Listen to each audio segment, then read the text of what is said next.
Boa tarde, meus irmãos da comunidade, tudo bem com vocês? Estou aqui fazendo esse vídeo, meditando a palavra de Deus, visto que o professor havia pedido para mim hoje, antes do jogo, para eu fazer essa meditação, compartilhar uma palavra com vocês antes do jogo, porém, por um imprevisto, eu não vou poder estar presente no início, antes do início do nosso primeiro jogo.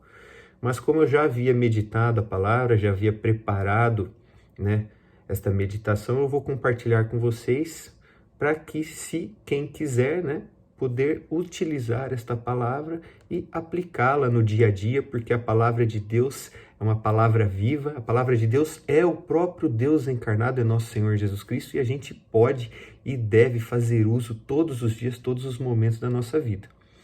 Pois bem, eu tinha preparado para vocês a meditação do capítulo 4 do Evangelho de São Lucas, que diz que Jesus ele entrou na sinagoga no dia de sábado, como era de costume, lá na sinagoga de Nazaré, onde ele havia sido criado pela sua mãe e pelo seu pai, José e a Virgem Maria.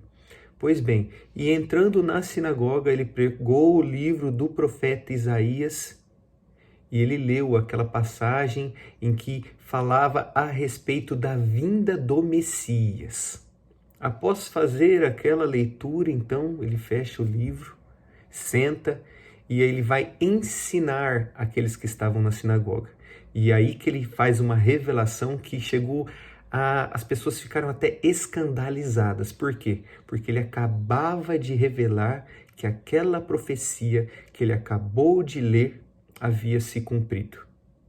Esta passagem da Escritura que acabastes de ouvir se cumpriu. Sim, ele estava revelando a todos que estavam ali na sinagoga de Nazaré que ele era o Messias. Ele é o Messias, o ungido de Deus, o escolhido. E nós sabemos que, além de ser ungido, o Cristo de Deus, ele é o próprio Deus que se fez carne e veio habitar entre nós. Pois bem, irmãos, diante desta revelação de nosso Senhor Jesus Cristo, as pessoas da sinagoga ficaram escandalizadas. Por quê?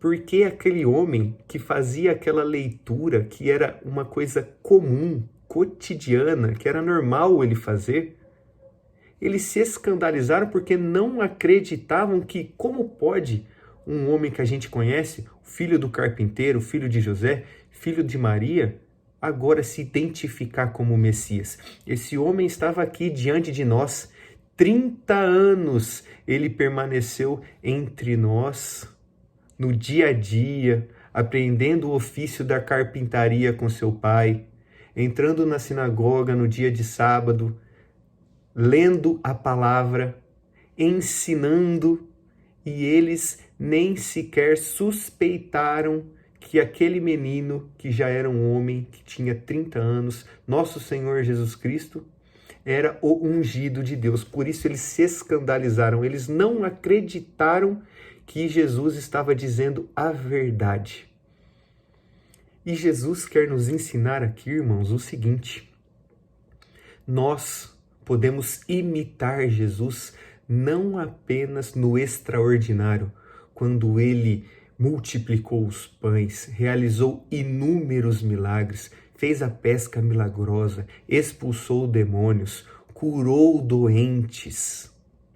Não apenas no extraordinário nós podemos imitar Jesus. Se ele nos der a graça, sim, nós temos poder para tudo isso.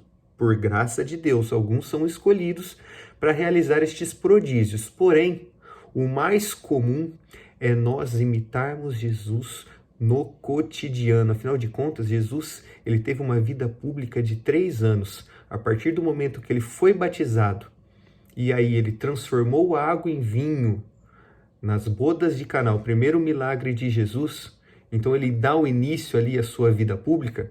Ele realiza 3 anos de atos extraordinários, pregando o evangelho e realizando milagres para que as pessoas crescem nele. Mas antes disso, ele permaneceu 30 anos ali em Nazaré, vivendo o dia a dia, vivendo a normalidade, o cotidiano, nos ensinando que nós podemos responder e devemos responder ao nosso chamado à santidade, a sermos santos, também do nosso cotidiano, no nosso ordinário, no nosso dia a dia, seja nas nossas famílias, sendo obedientes aos nossos pais, sendo no nosso trabalho, sendo obedientes aos nossos superiores, como também no futebol que a gente está prestes a ir lá jogar, sendo manso, sendo humilde, tendo paciência, fugindo das entradas maldosas. Nós podemos santificar o nosso dia a dia imitando o próprio Cristo nas nossas atitudes do dia a dia, no nosso ordinário. Jesus, ele ficou 30 anos, ou seja, 10 vezes mais, vivendo o ordinário e dando glórias a Deus no seu dia a dia em relação à sua vida pública, à sua vida extraordinária, que ele começou a realizar prodígios e mais prodígios para que as pessoas tivessem fé, crescem nele, se convertessem e se tornassem cristãos. Por isso, irmãos, essa é a mensagem que eu gostaria de compartilhar com vocês. Vocês que estão depois do nosso jogo, né, que nós vamos voltar para nossas casas com a graça de Deus, para que nós santifiquemos o nosso dia. Busquemos imitar Jesus nas pequenas ações, nas pequenas atitudes, nos nossos pensamentos, no nosso dia a dia, no ordinário, seja no campo de futebol, né? Que a gente vai jogar, a gente vai entrar com garra, vai entrar para vencer sempre, mas respeitando o adversário, respeitando os nossos companheiros. E também assim, quando voltarmos para casa, diante das dificuldades, diante das provações, das tentações, nós buscarmos imitar nosso Senhor Jesus Cristo, que revelou o seu sacratíssimo coração para que nós seguíssemos as suas palavras, os seus ensinamentos e nos tornássemos verdadeiros cristãos. E sempre coloquemos toda a nossa esperança, toda a nossa fé em nosso Senhor Jesus Cristo. Ele próprio diz, sem mim nada podeis fazer. Então, tudo que nós façamos, façamos por Cristo, com Cristo e em Cristo. Que assim, irmãos, independente dos resultados que nós obtivermos em jogos ou resultados no nosso trabalho que nós precisamos demonstrar, pelo menos nós temos a confiança que estamos no caminho certo, tendo fé em nosso Senhor Jesus Cristo e guardando os seus ensinamentos, tomando a nossa cruz dia após dia e colocando o Senhor acima de tudo nas nossas vidas. Então é isso que eu gostaria de compartilhar com vocês antes deste jogo e desejar, né, a todos nós que possamos fazer um bom jogo e pedir ao Senhor que, se for possível, se for da vontade dele, todos possamos retornar depois para nossas casas com saúde, para retomarmos o nosso cotidiano, o nosso ordinário, dando glórias a Deus. Amém.